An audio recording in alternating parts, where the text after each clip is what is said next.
Bonjour à toi, ici Mademoiselle Sou et aujourd'hui on va tester l'étoile de chez Action, donc c'est parti, on y va. Allez, ça y est, enfin, je sais, vous me l'avez demandé, ça y est, on va le faire ensemble, on va parler ensemble et on va tester ensemble l'étoile de chez Action pour savoir si ça vaut le coup ou pas d'acheter des toiles chez eux. Donc aujourd'hui, eh bien c'est simple, on va parler un petit peu de tout ça, voir un petit peu ensemble quelles marques ils ont, si c'est bien ou pas, je vais vous montrer des exemples et on va tester un petit peu également ensemble pour voir un petit peu la solidité, la tenue dans le temps, etc. etc.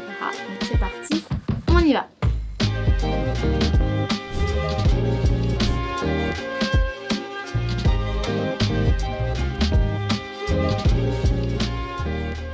Voilà, parfait, cherchez ça. Chercher le prix des toiles. Donc chez Action, il y a plein de toiles différentes, il y a plein de marques différentes. On va parler de 3 marques qui sont disponibles. En tout cas pour le moment, moi c'est les 3 que je vois. Donc je vais vous parler de celle-là et puis si on a d'autres, on fera une autre vidéo. Mais en tout cas, je vais vous parler de celle que j'ai trouvée en ce moment chez Action. La première, c'est celle que moi j'utilise énormément, c'est la marque Arctico. Donc c'est celle-ci, c'est un lot de 2 petites toiles avec 2 petits chevalets. C'est celles qui ont servi pour ces peintures qui sont juste derrière moi. C'est des toutes petites toiles, donc ça coûte vraiment pas cher. Alors là actuellement, il n'y en a plus dans mes actions, mais ça revient très régulièrement. Alors, je veux dire, ça fait maintenant 3-4 ans que je les utilise et ça revient. Donc c'est-à-dire que c'est vraiment quelque chose qui revient régulièrement. Ça coûte dans les 2 € pour les 2 toiles. Des fois c'est 1,50 €, des fois c'est 1,99 €. Voilà. Ça reste entre 1,50 € et 2 € le petit lot de 2. Donc ça reste très accessible. Et en plus, ce qui est bien, c'est que vous avez un petit chevalet pour pouvoir l'afficher. Donc justement là je vous montre, voilà, donc je vous montre ceux qui sont un petit peu derrière moi. Et ce qui est bien avec ces toiles, c'est qu'elles sont quand même assez fines, assez lisses au niveau du grain grâce à l'apprêt. Donc on peut vraiment amener des petites traces de pinceau, on peut amener des petits détails. On peut faire du pouring sans que ça pose de problème. Bon, par contre, si on met pas de résine, on a quand même la texture de la toile qui réapparaît. Et on peut aussi faire un peu plus de texture. Pour là, on va faire des petits nuages. Bon, je suis pas allée non plus beaucoup dans la texture, mais on peut également le faire sans que ça fasse trop gondoler ou pencher notre toile. Donc ça, c'est vraiment bien. J'utilise très souvent ceux-là pour mes ateliers quand je fais des ateliers découvertes parce que du coup, ce qui est agréable, c'est que c'est petit, donc ça fait pas peur. Donc comme c'est petit, il y a une tension au niveau de la toile qui est beaucoup plus solide en fait parce qu'il y a beaucoup moins de tension à faire puisqu'il y a moins de toile à tendre. Et du coup, c'est vrai que ceux-là sont super bien. Pour vous expliquer un petit peu l'anatomie d'une toile pour bien vous compreniez ce dont je vais vous parler là, maintenant, tout de suite. Une toile, c'est une toile, c'est-à-dire un tissu. C'est-à-dire vraiment, c'est vraiment un tissu qui est tendu, qu'on nomme une toile. Et en fait, soit on l'utilise telle qu'elle, soit, c'est plus le cas, on va la tendre sur ce qu'on appelle un châssis. Un châssis, donc c'est un cadre en bois. Là, vous le voyez, on le voit bien là comme ça, c'est en bois. Et là, en fait, la toile recouvre en fait tout le châssis en bois. Le châssis en bois sert justement à tendre bien notre toile pour qu'il n'y ait pas de bosse, de gondolage, soit pour peindre, soit pour mettre en valeur la peinture qu'on a faite sur notre toile. Il arrive que justement des artistes peignent directement sur une toile telle qu'elle, voire la tendent avec des pinces et après coup la remettent sur un châssis en bois. C'est souvent d'ailleurs le cas de restaurateurs qui vont enlever la toile qui est tendue sur un châssis pour protéger, entretenir la toile et la remettre sur un châssis de meilleure facture ou en tout cas sur un châssis en état puisque plus les peintures sont vieilles, plus les châssis sont vieux, plus ça s'abîme, etc. D'où le métier de restaurateur qui est de restaurer ce genre de matières qui sont fragiles. Disons qu'à notre époque, à l'ère industrielle, on achète beaucoup moins sa toile et son bois pour faire son châssis et tendre sa toile sur son châssis. On a tendance à acheter directement les toiles toutes faites. Ce qui est le cas justement à Action d'acheter les toiles déjà tendues sur un châssis en bois avec ici des petits morceaux en bois qui servent à rentrer dans les fentes. Je vous montrerai un petit peu après, mais il y a des petites fentes dans les coins et en fait il faut insérer ces petits morceaux là en bois dedans pour ramener encore plus de tension, pour pousser encore plus le châssis et donc tendre encore plus sa toile. Donc c'est pour ça que des fois quand vous achetez une toile comme ça, vous avez des fois la toile qui n'est pas forcément bien tendue et surtout c'est à ça que servent les petits morceaux en bois que vous avez à chaque fois que vous achetez une toile. Chose qu'on ne vous dit jamais. Ces toiles-ci n'ont pas justement les petits morceaux en bois, mais vous voyez bien que la taille du châssis, elle est assez petite et la toile est assez petite. Ce qui fait que la partie où il n'y a pas de bois, elle est très très réduite. Ce qui fait que de base, c'est beaucoup plus facile de tendre une toile sur une toute petite surface que sur une très grande surface. Donc pour ce genre de choses, ça va. Et ce qui m'amène à vous dire que niveau qualité, c'est très acceptable. Sincèrement, pour le prix, rapport qualité-prix, ça rend très très bien. C'est-à-dire que oui, c'est pas incroyable, mais très sincèrement, pour des petites toiles comme ça, c'est très bien. Ça, c'est tendu. La toile est agréable à travailler. Ça accroche bien les pigments. C'est très bien. Si vous voulez une toile de grande qualité plus grande, là c'est autre chose. Il faudra qu'on voit si la tension est bonne ou pas. Mais sur des petits formats comme ça, sincèrement, moi j'ai jamais eu de soucis sur ces toiles là. J'en ai utilisé un bon paquet et je n'ai jamais eu de soucis avec elles. Franchement, c'est super bien. Moi j'ai vraiment adoré et je m'en sers encore et j'ai rien à leur redire. Franchement, nickel. On passe donc à la toile ici présente qui est la toile de chez Van Bleeswijk. C'est la deuxième marque qu'on va voir aujourd'hui. C'est une marque que vous voyez beaucoup à Action, hein. C'est une marque de peinture. On a des aquarelles, non. Si, je crois qu'on a des aquarelles.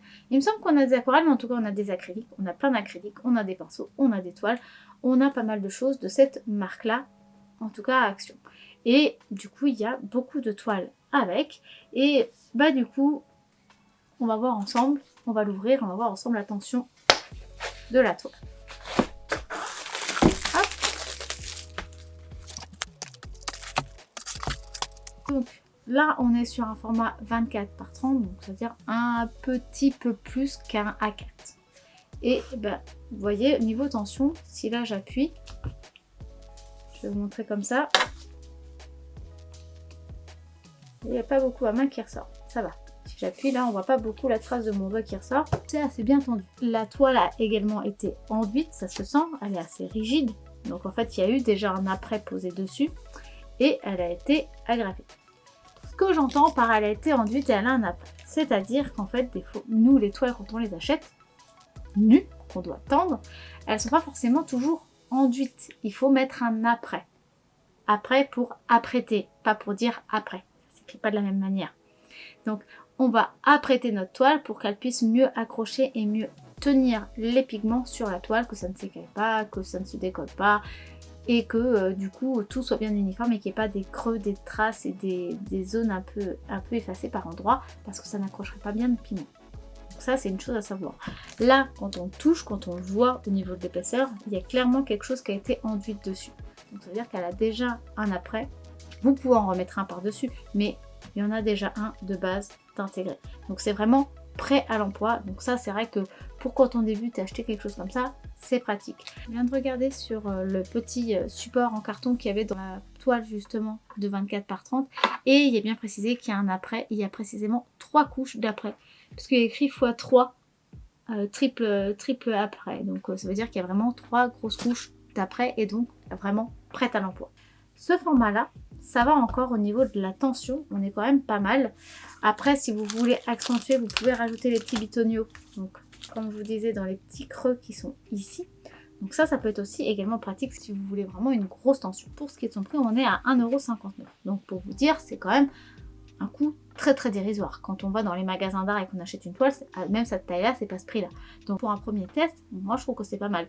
On est par contre forcément sur un bois qui est fragile, hein, ça doit être certainement du pin. On est en tout cas sur un bois qui est assez fragile, qui est assez fin, qui est très léger, mais qui voilà est assez friable. On voit encore par endroits, je le vois, des bouts de bois, donc il y a des petites écharpes par-ci par-là, donc faut faire attention quand vous mettez vos doigts à ne pas mettre une écharpe dans le doigt. On est sur une toile enduite, donc forcément à voir si l'après suffira ou pas, ça dépend de ce que vous allez faire ou pas. Si vous faites du pouring par exemple, ça suffira largement par exemple. Donc voilà, donc ça peut être également très intéressant et bon, je trouve que voilà, pour débuter, je trouve que c'est pas mal. Bon, par contre là par exemple, je vous dis de faire attention parce que là je vois qu'il y a eu un petit effet un peu comme de la peinture ou de la rouille qui s'est mis juste là. Vous voyez là, c'est pas grand chose, mais faut faire attention. Voilà, après c'est peut-être du tanin du bois qui est ressorti, je ne sais pas. En tout cas pour vous dire, faut faire un petit peu attention. Mais ce format là, moi je trouve que c'est pas mal pour tester, pour découvrir si ça vous plaît ou pas. Je trouve que c'est pas mal. Au niveau du grain, on n'est pas sur un grain trop épais, donc ça va, ce sera pas trop difficile à travailler parce que des fois il y a des toiles qui ont vraiment un très gros grain et du coup quand vous voulez faire des choses un peu fines c'est très compliqué, votre pinceau il gratte un petit peu, ce qui n'a pas l'air d'être trop le cas là. Donc ça c'est cool. Par contre, il faut que je vous en parle, c'est pour ça que je vous parle bien de ce format là, parce qu'il y a quelques temps, années, j'avais fait une toile, une commande justement, et j'avais utilisé une grande toile, vraiment une très grande toile. Et bah le châssis était un peu fin. J'avais acheté directement parce que j'avais pas la quantité de toile à la maison pour le faire, j'avais pas le bois pour faire le châssis, etc. Bref, j'en ai acheté une toute faite, mais une très grande. Et la tension de la toile était vraiment mauvaise. Comme c'était très grand, le châssis était beaucoup trop fin pour la quantité de toile et du coup même tendu, ça avait tendance à vraiment faire comme ça. Alors j'exagère bien entendu, mais pour que vous compreniez bien, ça faisait vraiment comme une cuvette, ce qui faisait que quand je mettais de la peinture, parce que je faisais un pouring dessus, la peinture elle s'était vraiment stagnée et donc avec le poids elle gondolait encore plus, elle plongeait comme ça et en fait j'avais une couche, je pense, je sais pas, je dirais au moins 5 mm d'épaisseur si c'est pas 1 cm de peinture à l'intérieur, dans le creux le plus bas. Ça a été un véritable calvaire pour la retendre parce qu'en fait au départ elle était quand même assez tendue, je l'avais retendue bien entendu quand même avec les petites pièces en bois pour la tendre au mieux, mais avec la peinture ça avait quand même redétendu la toile tellement le poids était lourd et pourtant j'avais pas fait en sorte que le poids soit là, je voulais pas, donc il a fallu que j'enlève de la peinture, que je retende et que je fasse ça en plusieurs couches pour justement amener tout pour retendre la toile. Ça a été un véritable calvaire. Donc des fois ils vendent chez Action des grandes toiles hautes comme ça, enfin comme ça vous voyez pas, mais enfin qui font dans les 1 mètre, 1 mètre 20, parce que je pense pas qu'ils fassent 1 mètre 50, mais au moins des 1 mètre 20. Moi je trouve que là c'est un peu limite niveau tension, ou alors vous savez que vous allez avoir une mauvaise tension et vous savez ce que vous allez faire avec, ou vous savez que vous allez devoir la retendre. Par exemple, soit en mettant une barre en plus, une croix à l'intérieur pour bien faire en sorte que votre tissu ne retombe pas, enfin votre toile, ou en forçant la tension, à vous de voir. Mais sachez que si vous prenez une grande toile, la tension est vraiment moins bonne. Donc c'est pas très grave si vous le savez et que vous savez comment rattraper ça. L'autre toile dont je vais vous parler, c'est celle-ci de chez Van Beeswijk. Alors en fait, là, il n'y en a pas une, mais il y en a 3. Et c'est extrêmement fin, comme vous pouvez le voir. En fait, ce sont des toiles qui sont tendues et précisément collées sur une planche de carton. C'est pas du bois, c'est du carton, hein, je vous le dis tout de suite. Et la toile a été tendue et à l'arrière, on a rajouté une feuille de papier cartonné qu'on a collée pour fixer le tissu de la toile. Et j'ai une souris dans le plafond. Bref, donc du coup, ce genre de toile, c'est très intéressant, c'est très pratique. Là, il y a 2 avantages, mais il y a un inconvénient. L'avantage, c'est que, certes, il n'y a pas de bois pour tendre le tissu, tendre la toile, mais la toile est collée sur du carton. Ce qui fait qu'en fait, ici, c'est dur. Donc en fait, j'aurais beau mettre de la peinture, le carton va permettre d'éviter le gondolage. Donc, c'est très pratique parce que vous êtes sûr que ça gondole pas. Par exemple pour du pouring, c'est vrai que c'est très pratique. Ou pour des petites peintures que vous voulez faire quelque chose de très léger, c'est très pratique également parce qu'au moins c'est rigide. Ce qui n'est pas toujours le cas avec la toile parce que quand vous appuyez, des fois ça fait tordre et un peu rebondir la toile. Donc les toiles comme ça qui sont collées sur le carton, c'est très pratique. Moi j'aime beaucoup travailler avec ça parce que c'est vrai que c'est très pratique aussi pour quand je fais des ateliers pouring, je pose ça comme ça. C'est très agréable pour peindre en fait, pour faire la coulure, etc. Le seul hic, et c'est ce que j'allais vous dire au tout départ, c'est que en fait ça m'est arrivé qu'une seule fois, mais sur de l'eau comme ça. D'habitude en fait je fais ça comme ça, la peinture elle coule, pas de souci. Et sur de l'eau qui ont été fait en même temps, donc c'est peut-être une question d'humidité, je ne sais pas, mais la toile en fait c'est commencé à se décoller du carton, le papier cartonné qui tient la toile a commencé à se décoller aussi sur les rebords, ce qui fait qu'à la fin on s'est retrouvé avec la toile qui s'est décollée, qui commençait à se défaire et du coup qui avait perdu sa tension sur tous les rebords. Donc on a carrément une toile qui se décollait de son support. Donc il faut faire également attention à ça et à bien faire attention à ce que l'humidité n'aille pas vraiment cela. Il faut vraiment que ça reste ici et faire très attention à ce que ça ne coule pas derrière. Sinon vous allez avoir des soucis et surtout du coup l'entretien après va être galère parce que vous allez devoir le retendre et pour le retendre là vous aurez besoin d'un châssis et donc vous allez perdre ça de matière qu'il faudra coller du coup sur le côté. Voilà, bref, c'est juste pour vous dire de faire attention avec ça. Mais ce genre de truc, c'est vraiment pratique. Moi, j'aime vraiment beaucoup travailler avec ça pour mes ateliers. D'ailleurs, le prix de ça, c'est 2,89 € pour 3 toiles. Donc franchement, encore une fois, 2,89 €, ça fait quand même moins d'1 € la toile. Donc ça reste très accessible. On est sur un format de 29 par 29 cm. Donc ça reste un format assez grand. C'est très agréable à travailler et franchement, moi j'aime beaucoup travailler avec cela. L'avantage de cette section-là au niveau des toiles qui sont collées sur du carton, qu'on appelle, eux ils appellent ça des canvas. En fait, il y a quelques temps, il y a 1 an je crois, peut-être 2 maintenant, j'avais fait ce pouring là. J'avais fait donc des pourrings sur des toiles pareilles, collées sur du carton. Sauf que là, en fait, la toile n'allait pas derrière. Elle était vraiment genre collée et ici, il y avait le carton qui était visible. Ce qui fait qu'en fait, quand j'ai fait mon pouring et comme vous pouvez voir la peinture a coulé derrière, ça a décollé tout le carton parce que ça a commencé à s'ouvrir.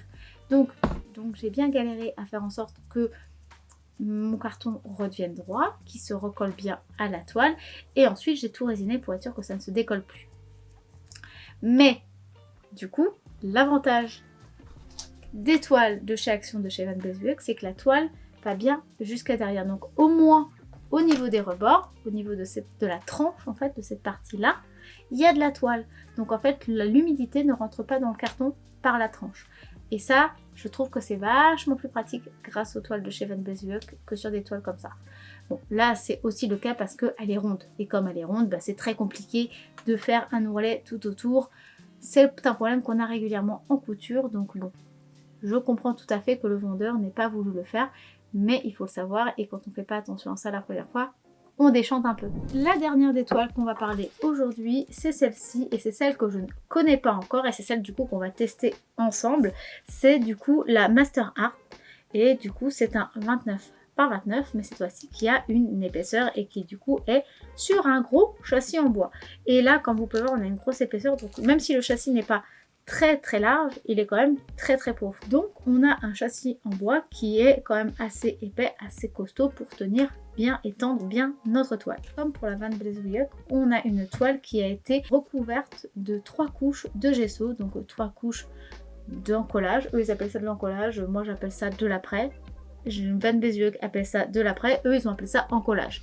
Mais dans tous les cas, si on regarde sur des versions écrites sur d'autres langues, ils mettent bien gesso primaire, donc c'est-à-dire un après qui a été posé et donc ils en ont mis 3 couches. Là comme ça on a également toujours les petits bouts ici, on a également les fentes dans les coins, je sais pas si vous pourrez les voir mais on a les fentes dans les coins et c'est quelque chose qui est très régulier, on l'avait aussi dans la marque Van Bezuick, on a un petit sachet de silice pour éviter que ça prenne l'humidité parce que comme c'est du bois, il faut faire attention à l'humidité.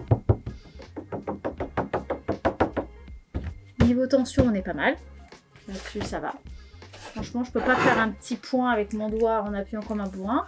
Donc ça prouve qu'elle est quand même bien tendue. Il faut dire on a une belle épaisseur de bois. Pas dans ce sens-là, mais dans ce sens-là. Donc ça aide quand même une certaine tension.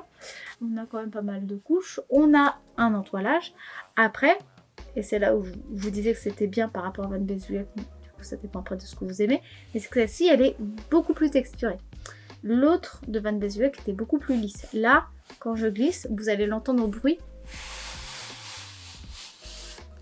Vous entendez ma main qui glisse? Bah, c'est parce qu'en fait il y a beaucoup plus d'aspérités qui vont s'agripper à ma peau et donc du coup c'est ce qui crée ce bruit. Ça c'est la Van Bezuick. On a quelque chose assez lisse, assez doux. Et là je vous mets l'autre toile. Le bruit est quand même beaucoup plus fort, beaucoup plus rêche. Alors c'est pas grand chose, on est d'accord, hein, mais là on est là pour parler un petit peu des différentes toiles. Celle-ci, elle est beaucoup plus agrippante, elle a beaucoup plus de texture, ce qui fait que si vous voulez peindre des choses avec des Posca par exemple, ou avec un petit pinceau fin, ce sera un peu plus délicat, ce sera beaucoup plus dur parce qu'il y aura tous les petits grains d'aspérité qui vont agripper les poils, agripper les pointes, encore plus si vous voulez essayer de faire ça avec des feutres, parce que moi j'avais testé ça quand j'étais jeune, je voulais faire ça avec des Posca et des feutres noirs, j'ai très vite compris que c'était une très mauvaise idée, et là clairement avec ça c'est pas possible. Clairement vous le faites pas, mais par contre on a une très belle épaisseur et c'est vrai que c'est un truc qui est très à la mode d'avoir des toiles très épaisses. C'est très joli, c'est vrai, ça amène quelque chose. Je dirais même des toiles encore plus grosses comme ça, c'est magnifique. Mais bon, c'est pas forcément nécessaire. Au niveau de son prix, on est à... Je ne retrouve pas son prix. Je ne sais pas, il n'est pas sur mon ticket de caisse, alors je suis sûre de l'avoir acheté en même moment, donc je ne sais pas, je vous mets le prix ici si j'arrive à le retrouver, mais c'est pareil, dans tous les cas ça reste un coût très dérisoire, c'est entre 1 à 3 € la toile, et du coup, bah au niveau de là, je trouve que c'est pas mal également. Le bois a l'air quand même assez costaud, il a l'air même d'être mieux traité que celui de chez Van Bleeswijk qui a tendance à s'effriter un petit peu. Ici, elle est tendue, mais elle est moins bien tendue que celle-là. Genre, je trouve que Master Art, leurs toiles sont plus tendues que celles de Van Bleeswijk. On a un bois d'ailleurs qui peut ici vraiment être creux entre le bois qui est là et la toile qui est là. Là, pas du tout. Hein. Là, il n'y a pas du tout d'espace entre la toile et le tissu. Donc ça prouve qu'elle est beaucoup plus tendue. La seule chose qui va vraiment changer, je trouve, c'est la tension qui est meilleure et surtout le châssis qui est de bien meilleure facture que celui de Van Bleeswijk. Donc ça c'est bien. Par contre, ça a plus d'aspérité, donc ce sera moins facile de faire des choses fines dessus que sur les Van Bleeswijk. Donc ça c'est à vous de voir. Et du coup, maintenant qu'on a vu un petit peu tout ça, qu'on a vu un petit peu les textures, eh bien on va tester sur celle-ci. Très sincèrement, pour les deux premières que je vous ai citées, je sais qu'elles marchent bien, vous pouvez peindre dessus, il n'y a pas de souci. Juste comme je vous dis, il faut bien faire attention à la tension de la toile. Une fois que vous avez bien réglé votre tension, il n'y a pas de souci. C'est pas ce qu'il y a de mieux, c'est sûr, mais sincèrement, pour commencer, c'est très bien pour débuter. Aujourd'hui, on va tester un petit pouring pour gagner du temps, parce que dans les prochaines vidéos que j'ai déjà tournées, ça m'a pris du temps. Il y a eu des choses un peu plus longues que prévu, donc du coup, il faut que je gagne aussi un petit peu de temps. Voilà, donc on va faire un petit pouring ensemble et puis ça fera une petite piqûre de rappel. Et de plus, ça va me permettre de tester un autre produit de chez Action. Donc on en reparlera peut-être dans une prochaine vidéo, donc voilà, mais très certainement une vidéo un peu courte pour en parler. Mais j'ai vu ces petits produits-là, donc j'en ai plusieurs. Voilà, c'est des petites bouteilles avec un gel directement, donc ce ne sont pas des paillettes libres, ce sont des paillettes en gel. Et je me suis dit que ça pouvait être cool de faire justement un petit pouring de Noël avec plein de paillettes. Parce que voilà, on est comme sur un joli petit embout qui se ferme, bien épais. Je pense que ça peut être très très cool à diluer et à faire un petit pouring là-dessus. Donc bon, voilà. Au niveau des couleurs, je ne sais pas encore. On va voir ça ensemble. Mais du coup, c'est parti. On s'attaque à un petit pouring. Donc c'est parti. Alors déjà, on va tester d'autres choses en même temps. On va en profiter pour tester donc ces gels pailletés qui sont de chez Action. Donc il y a plusieurs couleurs, ça dépend des lots. Et on va tout de suite utiliser donc la technique du pouring. On va utiliser également le pouring médium de chez Van Bleeswijk pour le tester ensemble. J'en mets pas trop parce qu'il est très liquide, beaucoup trop liquide sur ce que moi j'utilise d'habitude. D'habitude j'utilise de la colle blanche, de la colle PVA et du Floetrol. Si vous voulez voir, j'ai fait une vidéo justement où je vous parle que du dosage pour le pouring. Et je me suis rendu compte que les paillettes n'avaient pas l'air très très visibles. Alors j'ai rajouté quelques paillettes un peu plus fines pour voir. Comme c'est très très liquide, j'ai décidé de rajouter quand même un petit peu de colle PVA. Enfin, c'est de la colle blanche, hein, c'est de la colle à bois. Et je remélange pour avoir quelque chose d'un petit peu plus onctueux. Et je rajoute quand même encore une fois des paillettes parce que j'ai vraiment envie de charger en paillettes avant bien entendu d'utiliser mes autres couleurs. Je rajoute une bâche et je me mets là où je filme normalement mes illustrations, pas du tout le pouring. Hein, et du coup, je mets une bâche et je vais mettre donc des petits gobelets pour surélever la toile. Alors, vous pouvez aussi utiliser des petites punaises. Moi, c'est vrai que j'ai l'habitude d'utiliser des toiles, enfin en tout cas d'utiliser des gobelets pour mes toiles, mais vous n'êtes pas obligé, vous pouvez prendre des petites punaises. Mais c'est important de surélever votre toile pour qu'elle ne colle pas à tout ce qui va couler. Là, j'ai préparé mes peintures pouring déjà toutes prêtes. Mais je n'avais plus de blanc, donc j'ai refait du blanc avec le pouring médium Van Bleeswijk justement pour le tester. Et avant même de le faire sortir du pot, je le savais quand j'ai mélangé au fouet, parce que je mélange toujours avec le petit fouet comme vous avez vu tout à l'heure avec les paillettes. Je sens que ça va pas le faire. J'ai essayé de faire en sorte que ça soit bien, mais j'y crois pas trop. J'ai posé un peu de blanc sur la toile. Je mets du coup toutes mes couleurs dans un pot, bien sûr sans les mélanger, hein. Le but c'est juste de les superposer les unes après les autres. Je remets régulièrement du blanc également de temps en temps. Je laisse de côté et je vais étaler bien la peinture blanche sur ma toile pour avoir quelque chose déjà qui va glisser, pour aider la peinture à glisser quand on va mettre toutes les couleurs. Et j'ai fait exprès de prendre le téléphone là pour vous montrer, j'ai fait en sorte de baisser un peu la luminosité pour bien vous montrer le grain. J'ai eu beau fouetter comme pas possible avec le petit fouet, essayer d'écraser, etc. Il y a des grains qui restent impossibles d'unifier et de fluidifier mon acrylique correctement. et j'ai utilisé les mêmes produits que d'habitude à part le pouring médium de chez Action, précisément le Van Blaze Bio. Donc déjà de là, à première vue, ça va vraiment pas être une très très belle réussite. Mais bon, on teste. J'ai donc mis mes couleurs, je ramène un peu de blanc parce que je trouvais que le blanc qui était apparu grâce à la toile était vraiment beau. Et je vais utiliser donc la petite soufflette parce que j'ai percuté que c'était pas du tout une bonne idée d'avoir mis ma toile ici, parce que je ne peux pas souffler fort avec un sèche-cheveux parce que sinon je vais salir tout mon atelier. J'ai vraiment pas été très futée sur ce coup-là. Donc j'y suis allée avec la bouche. C'est pour ça d'ailleurs que vous avez vu ma jolie petite tête, en tout cas l'arrière de ma tête. Et je vais continuer avec la petite pipette et je vais incliner. Donc l'idée était de partir sur des couleurs un petit peu glaciales. Donc voilà, du vert, du bleu, un peu de violet, mais un violet qui tire quand même vers le bleu, avec juste un tout petit peu de magenta, vraiment pour amener ce côté très, très froid, très hivernal, hein, parce que clairement, moi là je me vois en hiver.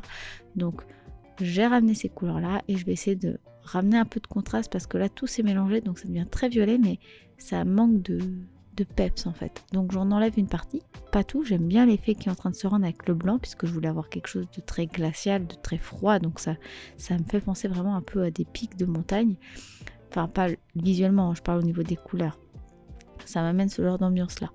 Et du coup je rajoute un peu de vert et je rajouterai un peu de blanc au fur et à mesure, et j'utilise ma spatule pour flouter, pour étirer. Je ne l'ai pas nettoyé parce que je voulais ramener un peu de violet, donc c'est pour ça que je ne l'ai pas nettoyé, mais n'oubliez pas de nettoyer si vous ne voulez pas mélanger vos couleurs. J'ai ramené un peu de vert en haut et voilà, et j'essaie de ramener voilà mes contrastes par le vert sur le violet, de ramener un peu de blanc, et là vous voyez il y a déjà une réaction un peu bizarre qui se fait avec les couleurs, elles se font absorber et je pense que c'est dû un peu à la peinture blanche, enfin c'est vraiment un peu étrange. Je ramène un petit peu de rouge et j'essaie de pas trop ramener d'épaisseur, de surépaisseur de peinture pour pas que ça fasse de trucs trop étranges, et je vais voilà ramener un petit peu de vie, de mouvement avec la spatule. Alors je réfléchis pas trop au mouvement, hein. Je fais vraiment des petits va-et-vient, des petits plus vers le haut, vers le bas, en suivant un petit peu l'arrondi qui s'est créé quand j'ai coulé tout à l'heure en penchant la toile, et j'essaie juste de suivre ça, mais j'essaie voilà d'onduler un petit peu tous mes traits pour que ça fasse quelque chose d'un peu plus organique. Et de toute façon le pouring, comme il y a de la matière, comme c'est épais, ça va de toute façon couler un petit peu. J'en ramène un petit peu, voilà, un peu partout. Je ramène un peu de vert parce que du coup en ayant mis beaucoup de rose, ça a enlevé un peu notre contraste, donc je ramène un peu de vert. Je ramène un peu de vert encore en haut parce que je trouvais que ça faisait encore trop blanc en haut, enfin en bas. Mais bon, du coup, pour moi, c'était devant moi. Et je rajoute maintenant un peu de blanc. Maintenant, je vais finir avec les paillettes. J'ai fait exprès de les garder pour la fin. Je les ai pas mis du tout dans mon mélange parce que les paillettes, en fait, elles ne se voient que si c'est transparent. Donc là, vous voyez que c'est blanc, mais en fait, ça va être transparent. Et donc, je vais essayer de les mettre vraiment aux endroits où il y a du blanc. Et pas du tout où il y a trop de couleurs parce que du coup, ça se verra beaucoup moins. Donc, j'essaie de les mettre vraiment dans les zones où il y a du blanc. Et d'essayer d'en mettre voilà, un petit peu autour et surtout sur les coins là où ça va être vraiment blanc. Et on va laisser sécher tout ça. Pendant que ça sèche, eh bien, on va s'attaquer à deux petites toiles. Les petites toiles de tout à l'heure que je vous ai parlé, tout simplement parce que il faut que je finisse voilà, mon blanc, parce que de toute façon je le sens pas du tout, donc autant le finir pour pas gâcher, mais pour cette vidéo. Mais après de toute façon j'aurais nettoyé la bouteille parce que j'en suis pas du tout satisfaite. J'ai donc remis du rose et un peu de bleu avec des couleurs qui elles fonctionnent bien, et là on a l'impression que ça pixelise. En fait c'est que c'est en train de craqueler, le rose est en train de craqueler sur le blanc, et du coup c'est pas forcément, c'est intéressant mais c'est un peu intriguant. Donc j'essaie déjà d'étaler un petit peu ma couleur rose et je vais essayer de remettre un peu de blanc après et de rose pour refaire du contraste, mais voilà, j'essaie d'étirer un peu tout ça et je ramène du blanc pour essayer de pousser encore plus ce côté craquelé. Vu que de toute façon ça va craqueler, autant que je l'utilise vraiment volontairement pour que ça soit bien marqué. Quand vous avez fait une erreur ou quand vous avez fait quelque chose que vous ne désiriez pas au départ mais que vous ne pouvez pas faire autrement, assumez-le et allez-y à fond. Donc c'est ce que je fais, j'y vais à fond, je fais exprès de ramener des gros contrastes pour pousser le truc à fond et du coup jouer sur l'effet craquelé qui va être là, c'est sûr et certain, à la fin quand ce sera sec. Donc je ramène bien du blanc, bien du rose et je vais laisser finir de s'étirer. J'avais fait une première couche de vert avec ce qui me restait dans mon gobelet, mais je n'étais pas du tout satisfaite, donc j'enlève, faut pas hésiter, si vous sentez que vous avez raté, vous raclez et vous recommencez. Je finis comme ça bien mon blanc, je remets bien du blanc et je finis avec ce que j'ai dans mon gobelet et je vais juste poser le rond et je vais laisser couler. Et je vais m'arrêter là et je ne vais plus y toucher. Voici donc à quoi ça ressemble une fois sec. On voit vraiment beaucoup le grain. Vous voyez, j'ai vraiment des zones où j'ai de la peinture blanche que j'ai pas réussi à bien diluer dans ma peinture, enfin dans mon pouring. C'est la première fois que j'arrive à avoir un résultat aussi moche. Je suis vraiment très choquée, et donc je sais très bien que c'est dû au médium de chez Action, parce que d'habitude ça ne fait absolument pas ça. Et aussi, je pense que c'est aussi un peu dû, par exemple pour cette grande toile là, la colle à paillettes, parce qu'en fait ça a fait fuir, ça a beaucoup craquelé, et c'est vraiment dans les zones où j'avais mis de la colle à paillettes, et les seules paillettes de visibles sont les toutes petites très fines, mais celles de la colle à paillettes en elle-même n'ont pas servi, donc c'était vraiment pas une bonne idée, c'est pas quelque chose qu'on pourra utiliser en tant que pouring. Et vous voyez là, on voit vraiment bien les craquelures, et c'est vraiment là où j'ai mis la colle à paillettes, puisque il y a quelques petites nacres et des petites paillettes que l'on voit apparaître, donc ça a fait fuir la peinture. Je sais que c'est pas la colle blanche, parce que ça j'en utilise tout le temps dans mes pourings, donc je sais que c'est vraiment dû à la colle à paillettes. Voici donc le résultat. Je m'attendais pas de toute façon à un résultat de mauvaise facture, donc c'est pas un problème. Je suis assez contente du résultat. Donc voilà, donc ça au moins c'est fait. J'espère en tout cas que ça vous aura un petit peu aiguillé sur le fait d'acheter ou pas des toiles chez Action. Sincèrement, pour débuter, pour des créations vraiment personnelles, pour faire un cadeau à quelqu'un, je trouve que les toiles sont vraiment bien. Faut pas chercher à aller très loin en qualité, c'est très bien pour commencer, et vraiment par la suite, une fois que vous voulez vous améliorer, que vous voulez pousser la chose, aller dans de la qualité, oui, allez dans la qualité, parce que plus vous aurez un meilleur après, mieux vous aurez une tension de tissu, un meilleur châssis, plus ce sera facile à travailler, parce que plus vous amenez de la qualité, plus c'est agréable à travailler, plus c'est facile, et donc du coup moins c'est galère, plus vous prenez du plaisir, et aussi du coup le résultat se sent aussi et s'améliore. Mais très sincèrement, pour débuter, c'est très bien. Mais par contre, prenez des petits formats. C'est la seule chose que je vous dis, prenez des petits formats pour être sûr que la torsion soit bonne. Si vous prenez des formats trop grands ou des formats un peu trop bizarres, ça risque d'être problématique, vous allez avoir des tensions un peu étranges, et du coup vous n'aurez pas forcément le résultat escompté, parce que ça risque de vous gêner soit à la couleur de peinture si vous faites du pouring, soit quand vous allez peindre dessus. Donc faites juste bien attention à votre tension. Voilà, j'espère que cette vidéo vous aura plu, qu'elle vous aura aiguillé, qu'elle vous aura inspiré et fait un choix sur votre décision d'acheter ou pas une toile chez Action. Si c'est le cas, n'hésitez pas à la liker si ce n'est pas encore fait. Vous pouvez la commenter et la partager pour soutenir et faire rire un petit peu la chaîne. Merci beaucoup à tous ceux qui le font déjà, merci beaucoup à vous tous. Merci aussi à ceux qui me soutiennent sur Tipeee en me faisant un petit don mensuel ou unique, et merci à vous tous ceux qui commandaient sur ma boutique en ligne avec des livres de coloriage, des artbooks, des créations, des goodies. Alors, effectivement, d'ailleurs, vous pourrez voir qu'il y a pas mal de hors stock, parce que du coup, vous avez été beaucoup à commander sur la boutique et également en stand, puisque là, c'est la période de fin d'année, et du coup, je fais pas mal de petits salons, des marchés de Noël, et du coup, vous m'avez un petit peu vidé mon stock. Voilà, donc... D'ailleurs, les carnets sont en cours d'envoi, et je ne sais pas quand est-ce que je vais les recevoir. Le temps que je les reçoive, que je les prenne en photo, que je les mets sur boutique, donc ça arrivera, je pense, début d'année 2024, le temps que ça arrive en fait. Il y a eu pas mal de soucis, je vous en parlerai très certainement plus tard de tous les aléas, mais en tout cas ça y est, c'est réglé, c'est imprimé et c'est envoyé, donc on va croiser les doigts pour qu'il n'y ait pas de soucis pendant l'envoi, s'il vous plaît. Et pour ce qui est du reste, eh bien, c'est en cours de reproduction, par exemple pour ce qui est des gravures en bois, parce qu'il y a la machine qui est juste à côté de moi qui va relancer de la gravure dès que je vais arrêter la vidéo. Et pour ce qui est des Eco Cups, je viens de relancer une commande justement d'Eco Cups pour avoir un petit lot de VR, donc vous inquiétez pas, ça va revenir également. Sur ce, cette vidéo est véritablement terminée, donc moi je vous dis à dimanche prochain midi pour une nouvelle vidéo, et je vous fais des bisous. Bye!